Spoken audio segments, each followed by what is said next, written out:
So welcome everybody from Bonnevaux.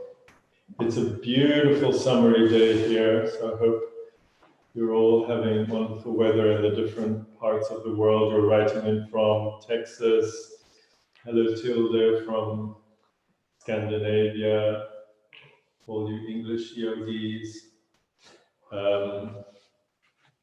We just typed in my email address, so if you do have questions or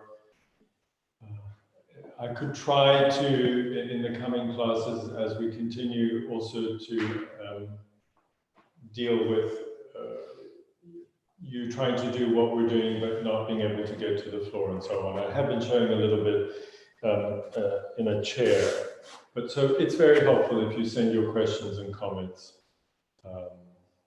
All the things we've received so far have been very helpful. Just a little summary. We've had, I think this is the 4th time we're getting together. And so what I've been doing is just opening up some ways of beginning, some basic grammar for beginning to revitalize your yoga practice, continue your yoga practice, or movement practice, or begin. And so the big theme we've been looking at is how to start to have a spine, or a column, or an axis, or a head to tail, which we all have, and we all talk about it in different ways, and we problematize it. You know, we all think we have bad posture, so we have something, bless you, something bad between our head and our tail. Something crooked, something wonky, something that doesn't work. So we've been starting to establish what this head to tail is and how we can live into it. And you can see that the way I'm proposing is not a way of shaping, looking at shapes and correcting shapes, but it's a way of beginning to perceive and understand what your pattern is, what other patterns are, and then the fun of imagining, for example, antlers and squirrel's tail. So as we begin to establish this line from head to tail, then we start to have another thing, which is that we have a central world and a peripheral world. We have an axis, we have a river that runs down the center of our garden, and we have periphery. And our body is really like that. It has a central organizing principle, and then it has periphery, and it loves its periphery, or it has issues, or it sends armies to its periphery, whatever. So, and we've been using so far 3 tools to begin to articulate this axis with its periphery and how it moves in front bending and back bending. And these have been getting to find ways of tuning into our sense of weight on the ground. We're all weighted beings on this beautiful planet. None of us fly off. I mean, if you have that special gift, you should know that the yoga texts say, do not pay special attention to your siddhis or your gifts. So if you have the gift of levitation, come back to the ground. So that's the first thing, that we are heavy. We are happy to be on this earth, not sinking into it and not floating off. And usually when we settle into the sense of weight, very quickly we start to connect with safety and with breath. So that's the second thing, that the breath is moving us. And the breath isn't something we do, it's not something we do correctly, it's happening. It's happening, and we can free it up ever more. Respiration, which is a chemical response to the body's needs, is a different thing, the breath. And then the third thing is that we begin to notice the richness of our sensoriality, the richness of our sensorial world, and that's what's informing the yoga poses. So last time we were arching our backs, and I suggested, yes, you can arch your back, but you can also open your chest or your view, your regard to the distant horizon. And that changes then how we arch our backs. Okay, so that's a little summary of where we've been, and we'll be walking around that. But then this will take us into how the body twists and turns, and then poses are done in kneeling, lying, standing, sitting, etc. And so we'll be moving into all those models. So you're lying on your backs, if you were sitting up listening to all of that, just lying on your backs for a moment with your legs straight, unless that bothers your back. Put your legs straight. Straight legs or bent legs, it's not better or, it's just that in a lot of contemporary movement schools, we bend the legs, what Alexander called semi-supine. We bend the legs to release the back, lower back, because we're also tense, so we need to release it. But actually, just for the moment, straighten your legs and let yourself feel this rich tension and untension of the way the curves of your back talk to each other. You have a round bum. Some of us have a rounder bum than others. Then you have a counter arch in your lower back. Then you have the big, long, bony arch of your rib cage. Then you have the neck curving again, and then the roundness of your head. So just feel into this hills and valleys of the center of your country, which is this incredible gift, your body.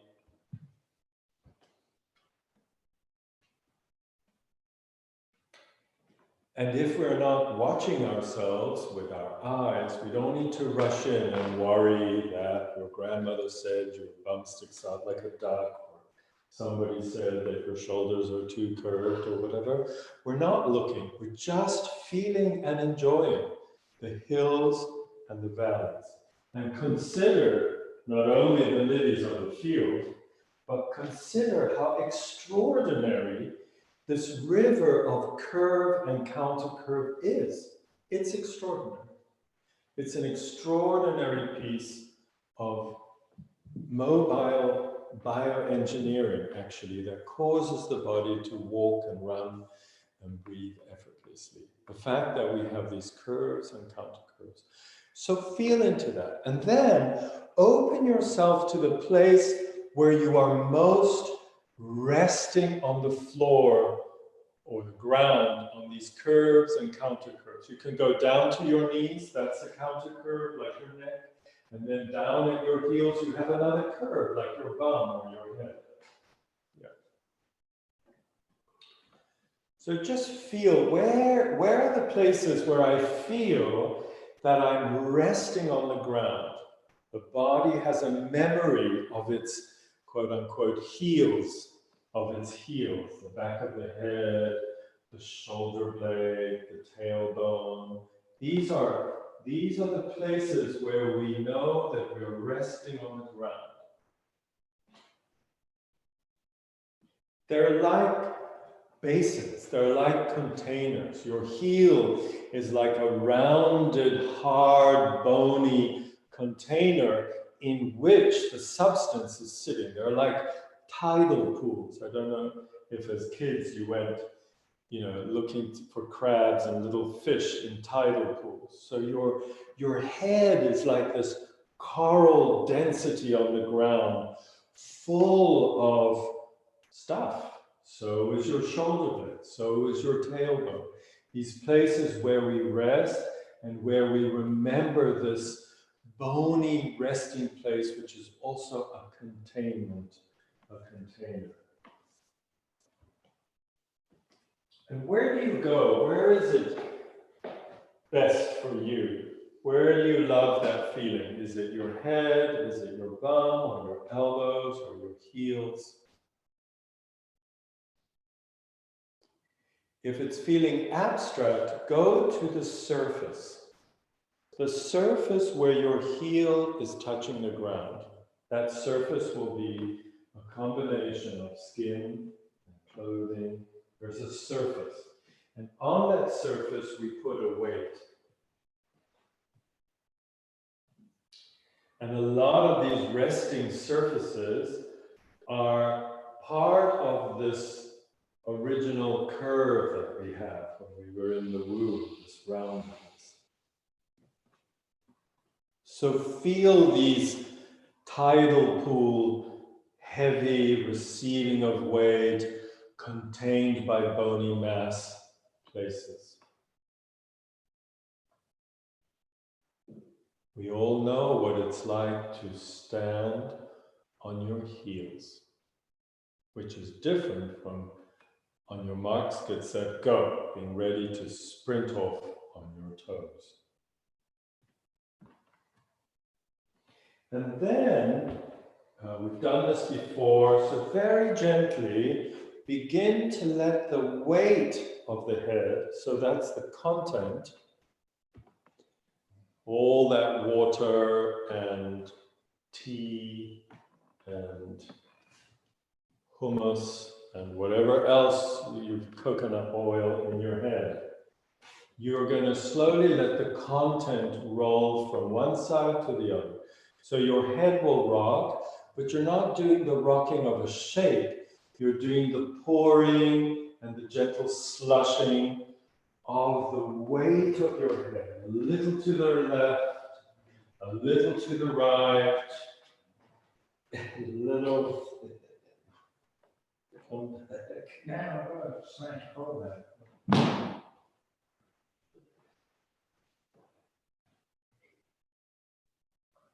Wonderful. Little wobble. Yeah. What will do? Your head. And if you do snore again, which is I'll come back and tickle you. Yeah. Little wobble, heavy head, letting it roll from one side to the other. Yeah, heavy. And then letting your left leg wobble too. So this is not so easy because it's long and weirdly shaped. But your left leg, not just the foot at the ankle, but the whole leg wobbles in and wobbles out. Yeah, wobbles in and all the way up. And as you wobble it, imagine that the wobble travels higher than your hip. And it goes into your torso and up your spine. Yeah, wobble. I don't know which one is your left leg.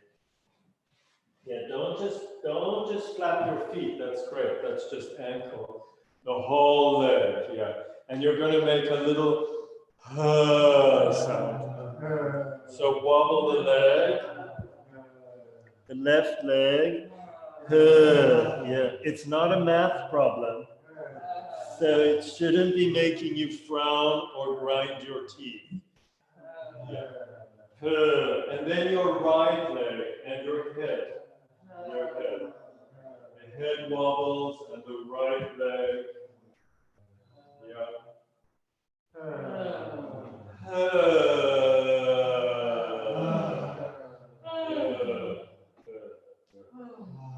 Wonderful. Now both legs and the head, you can pause and start again whenever you want. Easy wobbling. Yeah. Easy head. Breath. And the reason we sound is it's the best way to hear whether you're holding across all the diaphragms of your body, because you can't make a sound, a nice vibrating sound if you're holding. And then we let the arm wobble, the right arm. You can let the other things be still. Try to not just do it at the wrist or the elbow, but you want a little rivulet of movement. It's never going to be the way you think. Yeah, and a little less military. So faster, slower. Yeah. Well, just bigger and then smaller. Yeah, so you don't get stuck in a yeah, big, small. And then the other arm.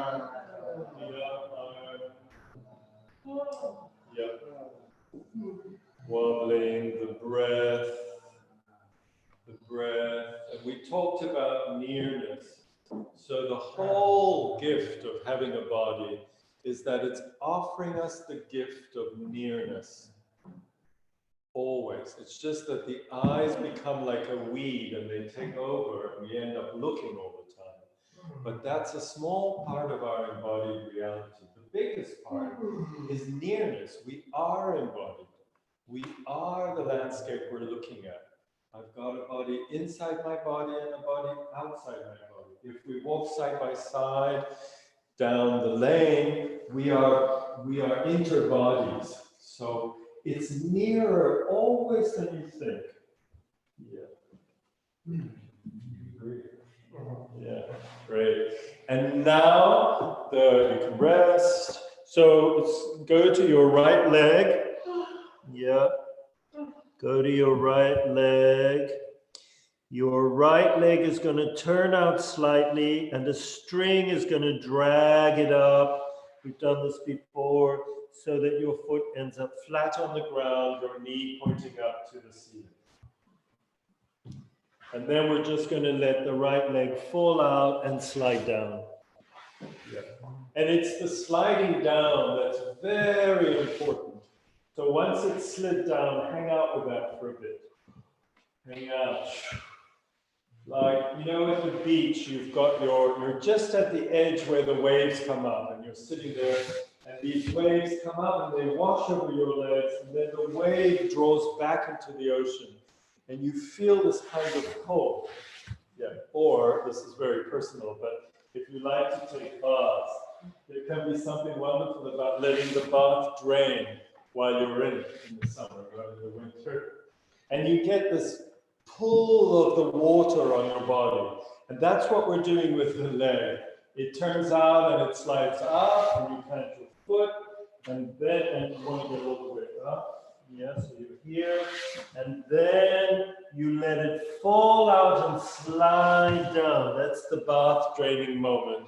And you hang out with that length of connection up the deep inside of the leg to the spine. Yeah. And you hang out with it. You hang up there. Yeah. And then the other leg. Yeah, great. Great, yeah, and it should make you smile more and more. Yeah, it should make you smile. It's a complete waste of time. If you put this on your CV for after confinement jobs, it's not necessarily going to help you. And let it go. That's it. Let the legs slide. Great. And then let's come to having both legs bent with the feet flat on the ground. Feet flat on the ground, both legs, doesn't matter where your legs are. Yeah, where your feet are. And then we're just going to let the knees fall towards each other and put your hands on your groins. Yeah, and if it's difficult for you, your legs to stay there, you just widen the feet a bit, and that will increase that feeling of letting go. Okay. Yeah, so this is an important position. Yeah. And it's often overlooked because we want to be all symmetrical and we want our feet to be flat. But actually, when you lie like this, you allow the femurs, the big bones of the upper leg with all their structure around them, to sink towards the home, the little cave where they slot into the pelvis. You let them kind of rest on that cave, that joint, that articulation. And you kind of undo the powerful flexi tension that we live in our legs. So you want to just hang out with that feeling of heavy leg sinking in towards pelvis and groin. Yeah, pelvis and groin. It's not going to be something cosmic that you're going to feel, although it might be. It might be very relieving or just new or just irritating. That's good. Yeah. You feel they vibrate a bit. Yeah. Breath. And the fingers, the palms or fingers on the groins are indicating to you that world, that it's a very sophisticated, intelligent world of where the hip joint is, more to the midline of the body, and we get very hard around there, very hard, or hard muscular, or hard collapsed, and the bladder is there, and this world can get all disturbed, you know. And it doesn't need to be that way. It can be befriended. It's a wonderful world of lots of different activities happening in the same place. And then take your hands to the outside of your thighs, and you can begin to let your legs fall apart. Yeah, and your hands are there touching, supporting more or less. And you just let the legs fall apart. And you just feel, you feel into that release now, the weight of the legs, but also creates a pull across the pubic front. Breath, breath, weight, weight. Yeah, sweet smile, safety. Not performing, but participating. We're just participating, just going for a walk with yourself. And then we bring the legs back and we let the knees rest on each other. You can widen the feet again. Yeah, and it's great. Like with you, it's a great example. So you don't want to push. Is that okay? But you want to let go. You can feel, no? Let go, letting the legs fall towards each other. You feel like that on the Base of the spine. well, base of the femurs. Oh, right, yeah. Yeah.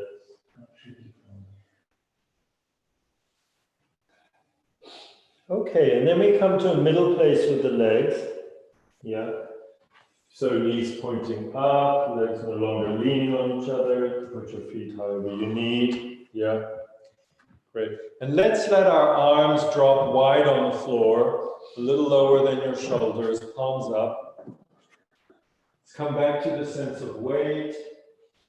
Sense of weight. So I'm going to give an instruction, but you're going to put your weight and your sensoriality and breath behind it. Not worry about the shape. Shape. Great. Feet.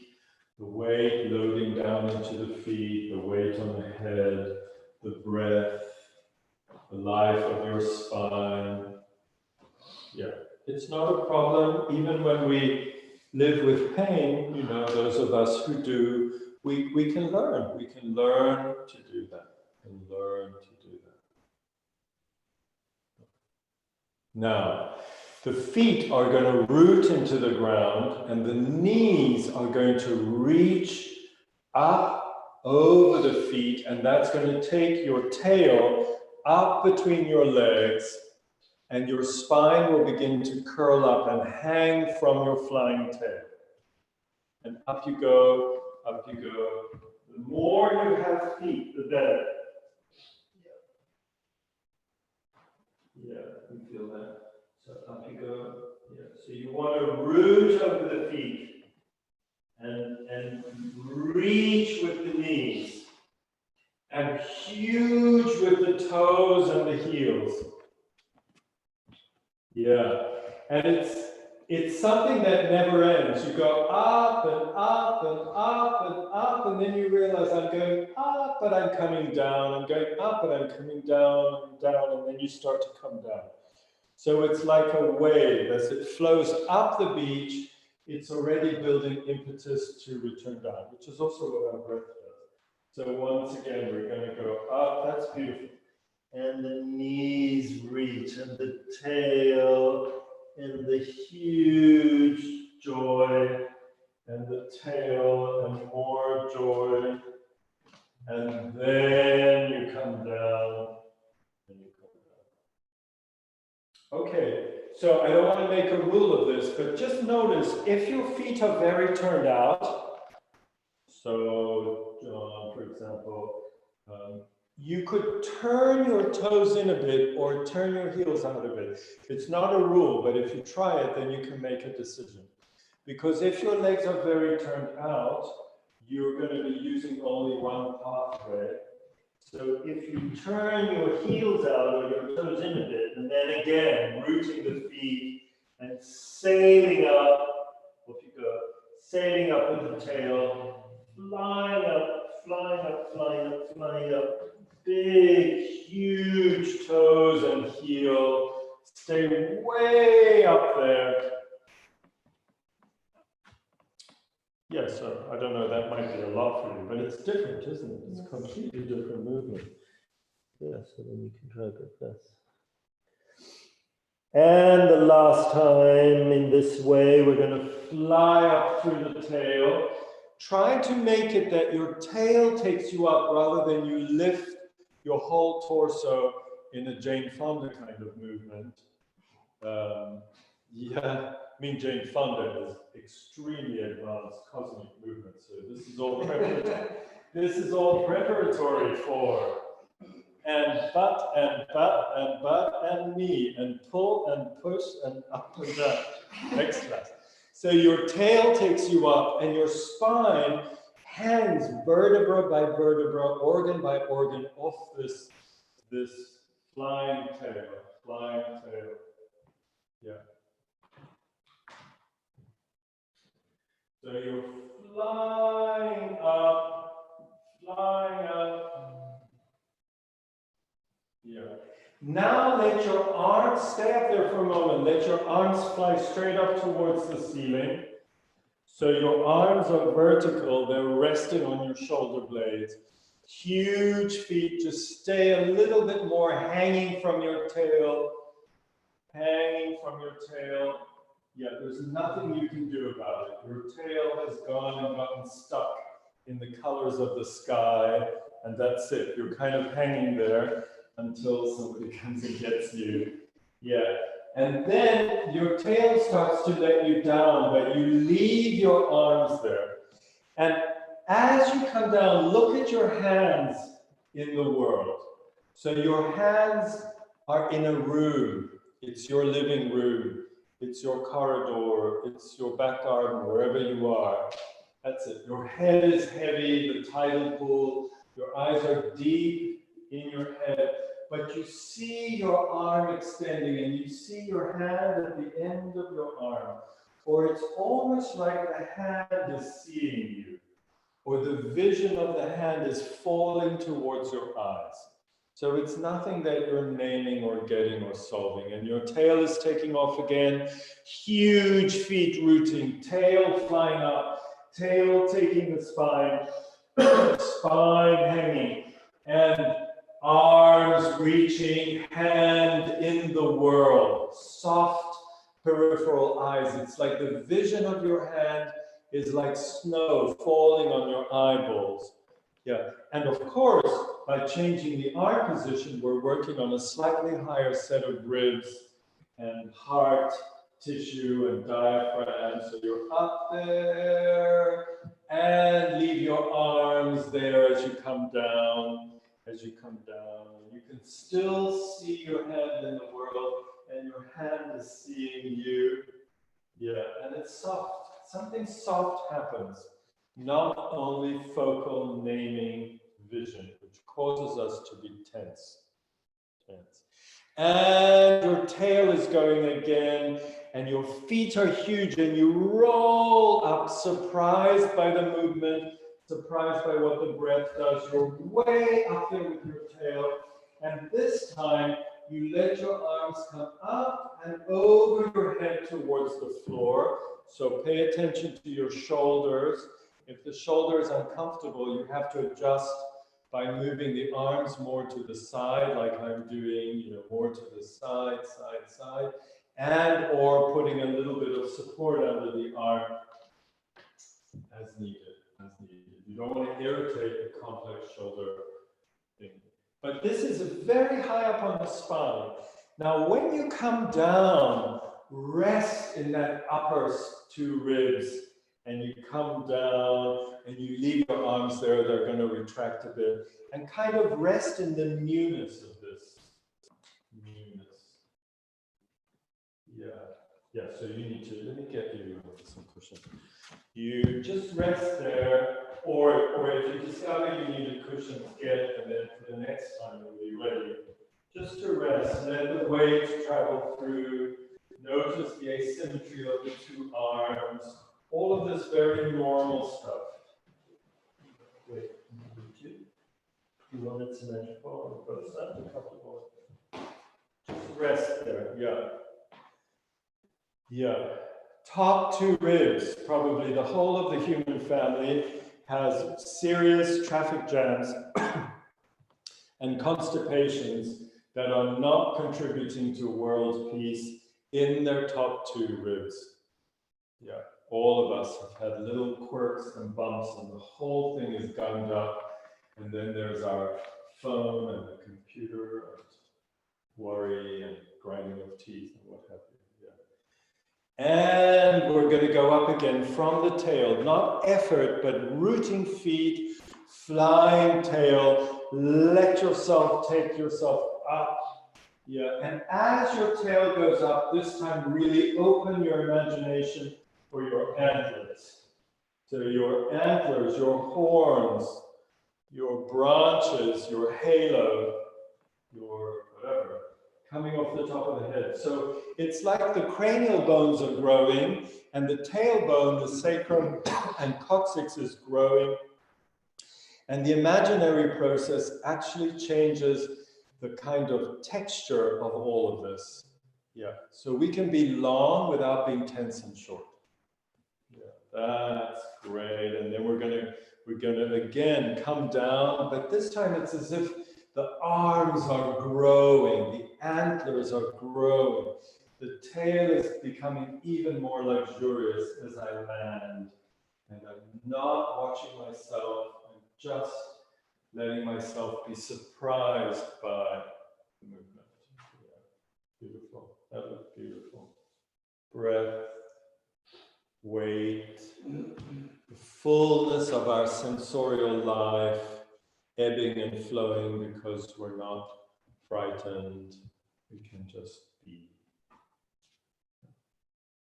Touching and being touched by the world around us and the world inside us.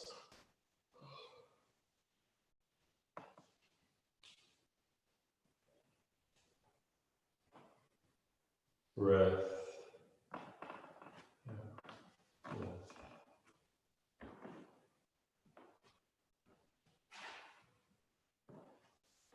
Okay, so your legs are bent, we'll come up in a moment, but you're just going to let both legs fall to the left. You don't need to change your foot position, so the asymmetry is a good one. You just let everything fall to the left, and you will notice that at a certain moment, the legs tilted the pelvis, which tilted the tailbone, which tilted your lower back. And then it quietens down, so it's not like your whole body is forced to lie on its side. There's a rotation, and then somewhere in your torso, that comes to 0, and it's quiet. And then the upper body is doing now a counter rotation. So is that painful on the hip? I think I'm getting a cramp. Yeah, you might be. Yeah, it's the previous movement. Yeah, I'll bring in a cushion. Breath. Enjoy. Yeah, if it really takes off, you have to just move. This can change the feeling. Oops. Yeah, breath, weight, twist. Twist. So your legs have fallen over to the left. Is that right? To the left. And your right arm, both your arms are up above your head this time, but your right arm is going to reach, and it's going to roll you around onto your shoulder and onto your side. Do it from your arm. Yeah. Your arm reaches. And which way is my arm going now? That way. You're going to end up on your left side. Your arm reaches. And it pulls your head and shoulders, and it's not a problem, but you're going to want to do it from your stomach muscle and group and tension. But it's just your arm. And then your arm reaches again the way it came, and it brings you back onto your back. Yeah, you can go that way, which is fine. And we can also do it. So what we're doing is we're opening up the side of the body, you feel, and at the the same time, we're rolling through the shoulder systems, the girdles, rolling through the ribs. Let's do the same arm again. So the legs are where they were, to the left, and the arm reaches, and then you step up the ante for what you're reaching for, and it brings you over. And let's just make a quiet as we come back. As we come back. Yeah. And if you accelerate it, it looks like you're throwing something. Oh, you throw and your arm takes you over to the side, and then you come back. So you can just accelerate the movement. That was beautiful. So you're rolling. It gets better and better with your shoulders. Less contraction. Yeah. And come back.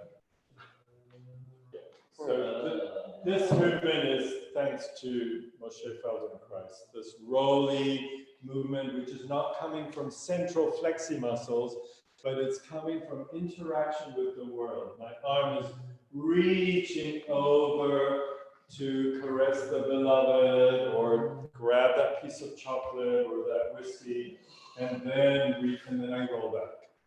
And again, let's do one more on the same side. Then you reach and you let it accelerate. Yes, so there's an acceleration,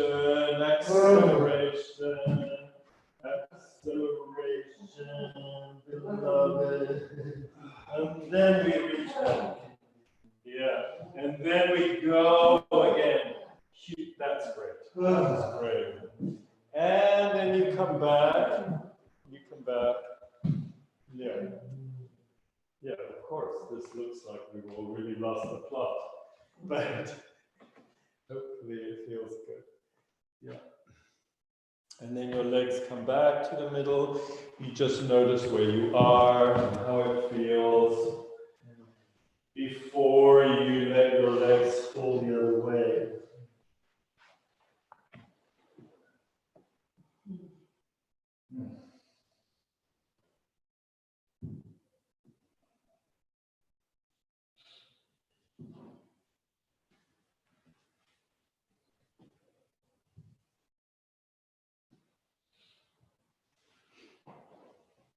Great. So your legs have now fallen to the right, and you're just enjoying this torsion which is seeping up your spine, and the way that the legs lean into the hip joint and against each other, and all of that is all very good. Yeah, all very good for lower back wobbliness. And then your legs are to the right. So your left arm starts to reach, and your whole left side opens up, and that arm takes you up and around and over. Yeah, and it's the reaching out of the weightiness. And then we can come back. So it's the periphery which is moving all the layers of the axial stuff. It's the periphery that's moving the center of your garden. That looks beautiful, yeah.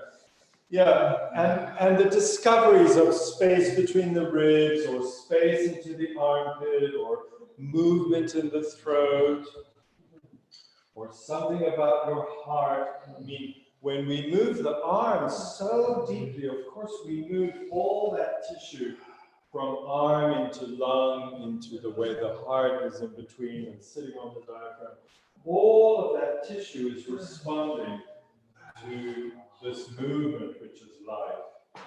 Yeah, beautiful. And then you roll back, and then let's accelerate. So we roll, and we come back.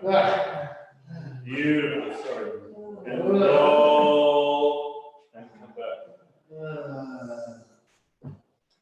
If you're practicing with other people, or with your dog, or with furniture, or with you're very near your edge of your garden and your neighbors on the other side, and you bump into each other, and it's allowed, of course, it's allowed, then rejoice that you bumped into something, and let it stimulate you, that edge of the sofa or the forward.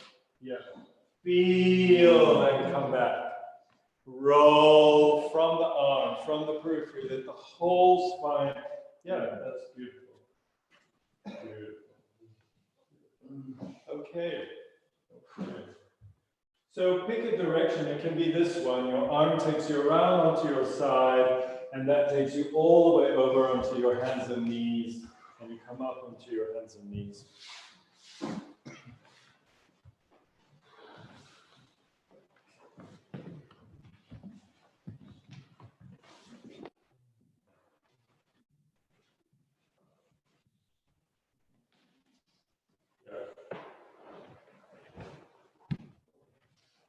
So if you face the other way, so here we are on our hands and knees.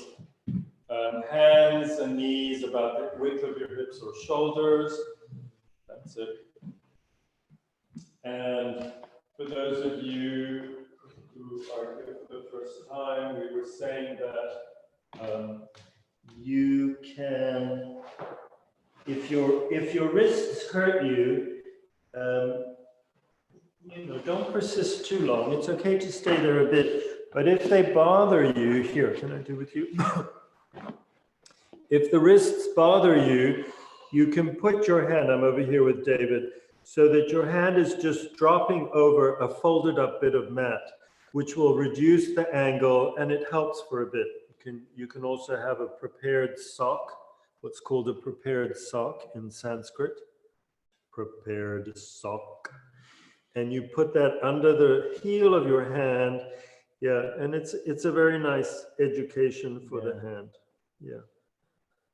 So I find that bit there gets very sensitive. It can do, and you have this little thing. Okay, yeah, that one doesn't bother so much because it's soft. Yeah. Okay, so toes turned under, and we're just going to let the spine hang through.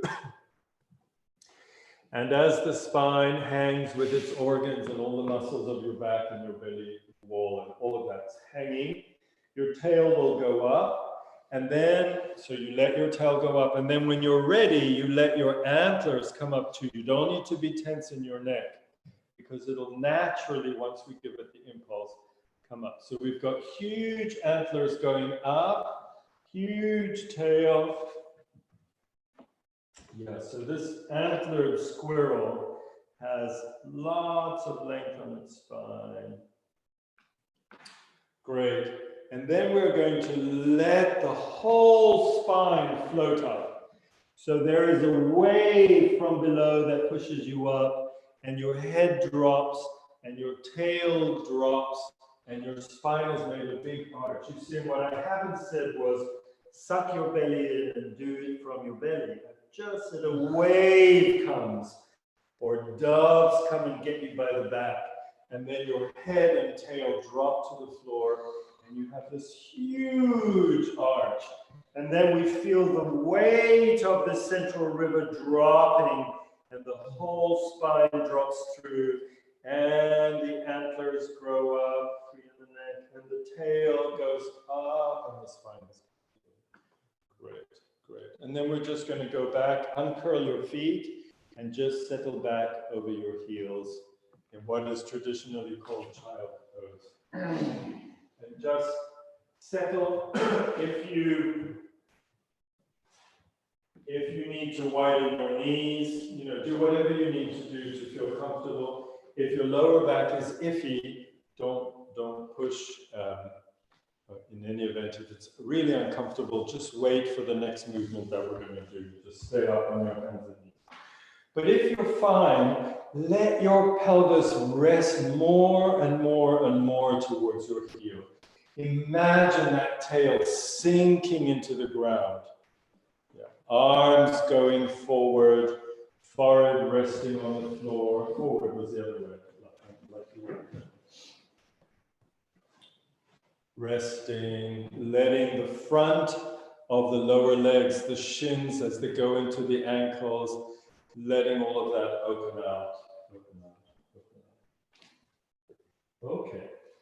Arms are going forward. You are folded, your head is resting on the floor or near the floor. If this is not okay, you can put your hands up on a chair or on the sofa or on a set of cushions. I'm doing it in the middle of the room. So if you need to be less folded, you can just rest up on something. Yeah. And then we're going to start to walk forward one arm at a time. So one arm walks forward a bit and then the other. So really like an earthworm, you're earthworming away. You're an earthworm with arms and a squirrel tail and antlers. So it's a little bit complicated for you, but you're inching along. And as you go forward, you'll feel that your pelvis starts to tip up. And you perceive, you let the pelvis tip up as you keep walking forward. Yeah.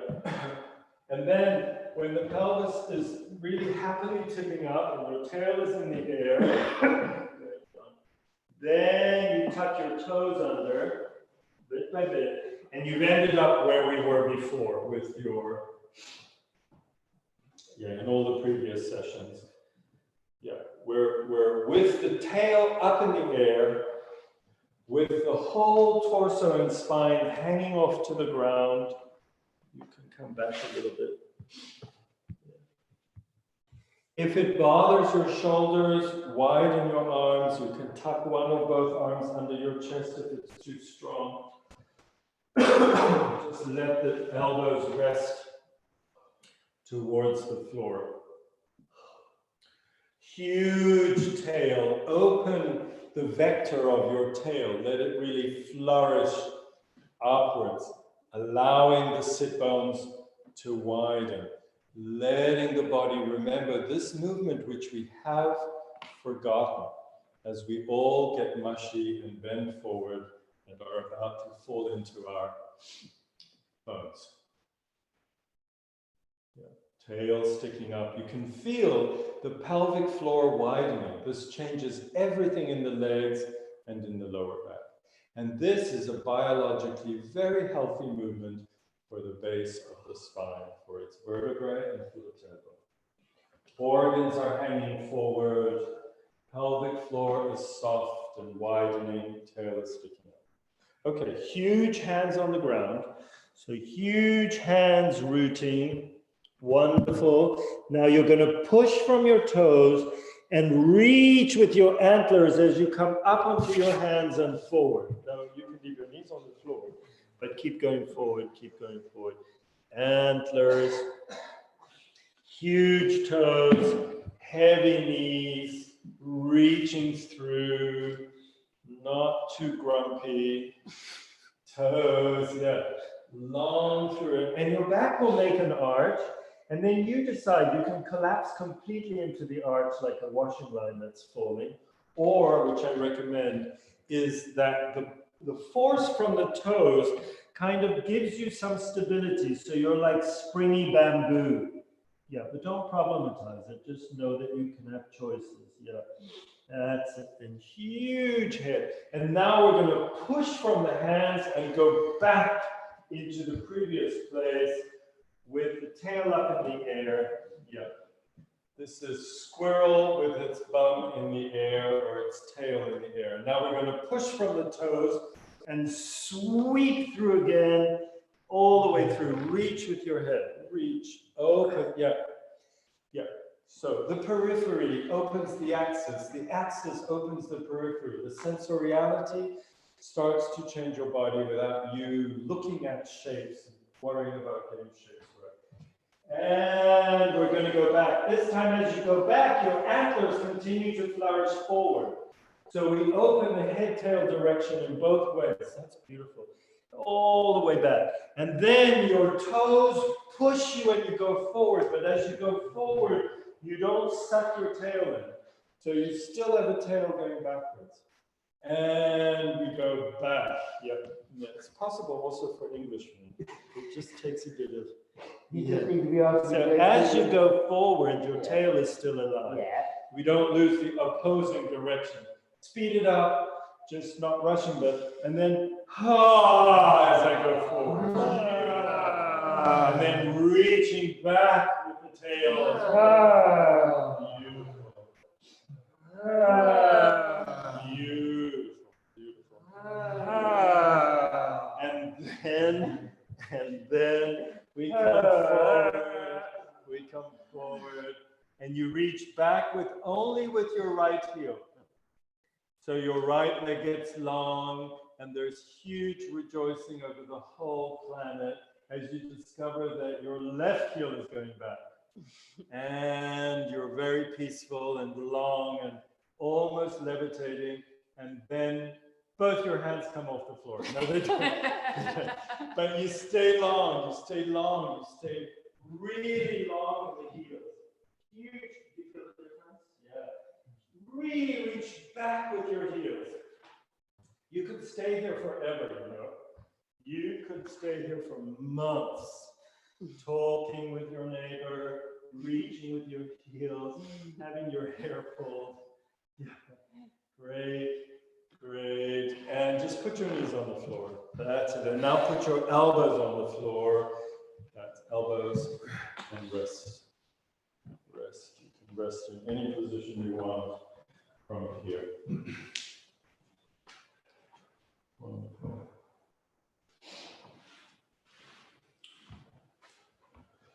Breath. Wait, how does that feel, John?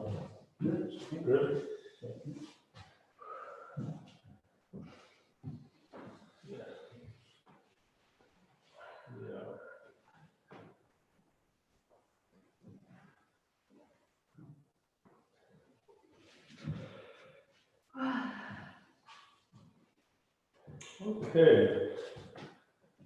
Okay, so let's come back onto our hands and knees.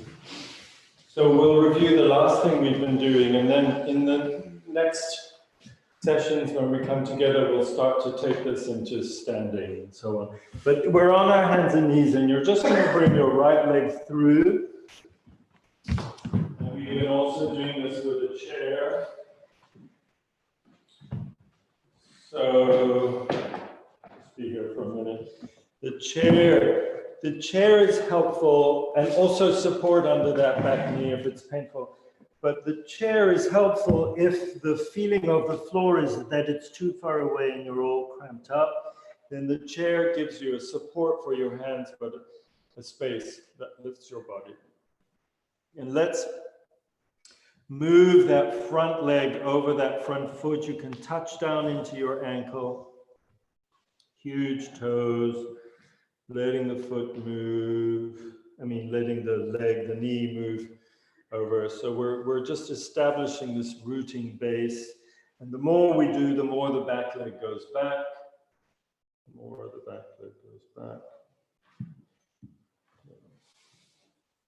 And then we start to open up the chest. If this is completely impossible for you and you were working on a chair, then the movement is this one. You just slide forward with your arms so that your elbows are on your knees, and so that you have this curve in your lower back, and you set like this. And what we've done in lunging is we've come away from here, and we're starting to come up with the torso, so you can touch your torso, lean your elbow on that front leg. And then we're just going to reach up with both or one arm. It's quite a strong movement, so if you don't want to do it, so if you're using a chair, don't buckle in the belly. Let yourself really hang forward. Hang forward. Breath. Yep, that's it. Knee on the floor, toes. And then open your view. Open the horizon. Open the space. So you're not secretly flexing and trying to manage it. Just let go. Let yourself. That's beautiful. Beautiful. Open and then come back and change legs.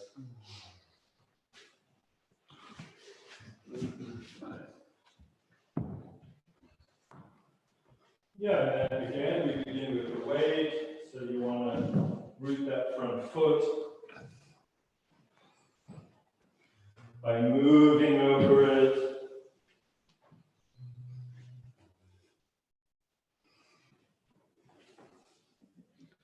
Heel. Beautiful. And Yeah, building a base. So the yoga asana, the Sanskrit word for a position which can be held with steadiness and ease, that's the translation.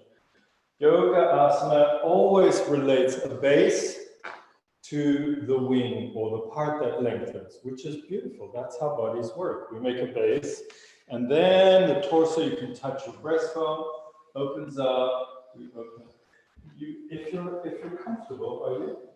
Yeah, then you can risk to go more back, because this is not dangerous. You can go more back. Yeah, because you see it's arching your back, so you're fine. Yeah. And then we reach up with the arms and you open your view. The horizon, the benevolent smile of the horizon is regarding you. So we open. And the wobble that you're doing is wonderful. Wonderful. Jean Laclau. See, your name's got international. Yeah. Reach and open. You feel the difference. And the wobble you're making is a wonderful thing. That wobble, you know, that world of micro movement is incredible. Jean David. Good. Yeah. Yes, look at this. A decapitation a day keeps the doctor away. Yes. Great. And then come back. And just lie on the back.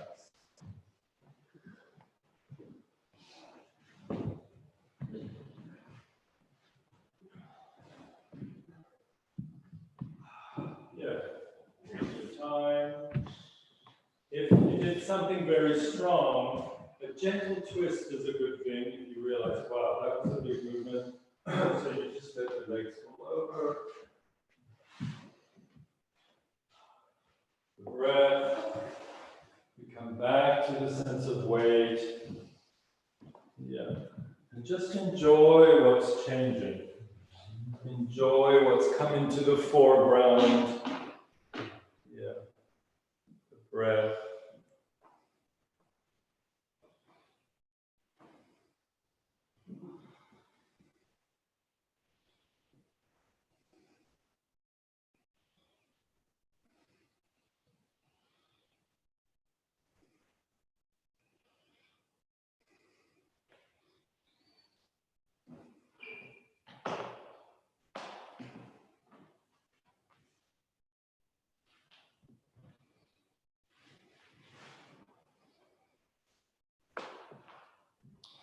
Those bony curves that you're resting into, that reality of the breath.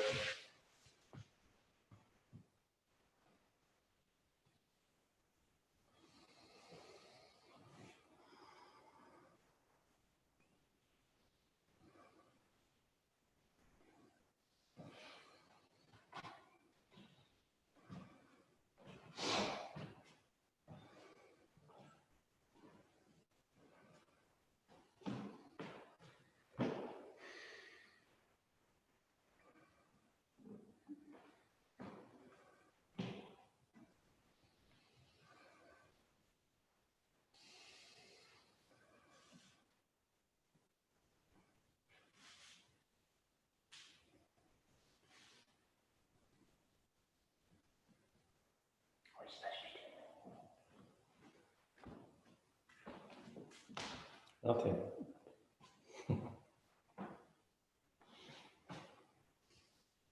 Breath. Okay, thanks everyone. Thank you all. Thank you. Bye. Have a good rest of afternoon or morning, whatever it is. And we'll see you next week, and we'll start to look at these themes in standing and sitting. So, bye-bye.